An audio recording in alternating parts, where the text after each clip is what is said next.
Dozens of people travel to Trenton to demand a pause on offshore wind development. They believe that those wind turbines could be to blame for recent deaths of whales and dolphins at the Jersey Shore. CBS News South Jersey reporter Brandon Goldner speaks with protesters.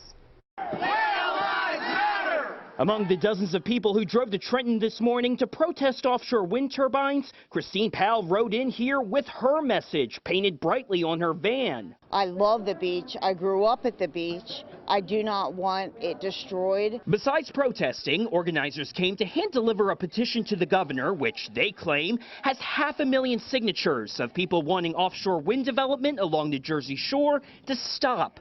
They argue testing for these wind turbines is leading to a rise in beached whales and dolphins. From December 2022 to the beginning of March, there have been 14 large whale strandings just in New York and New Jersey. And in the last month, 9 dolphins have washed up along the Jersey Shore. We've seen incredible numbers over the past 3 or 4 months. It's why Assemblyman Jerry Scharfenberger is proposing a bill that will place a moratorium on offshore wind farm development. Until we can get a definitive answer on why the whales and dolphins are dying. But the National Oceanic and Atmospheric Administration says there's no evidence offshore wind development is responsible for the whale and dolphin deaths. Allison McLeod of the New Jersey League of Conservation Voters says preliminary necropsy results show many of these whales and dolphins have been struck by boats. However, the #1 threat to our marine environment is climate change, and these stranding events began in 2016 when NOAA began tracking them, which was well before the offshore wind energy development began. In response to the protest, Governor Phil Murphy's office referred us to an interview he gave earlier this week, where he said the federal government is now investigating these strandings.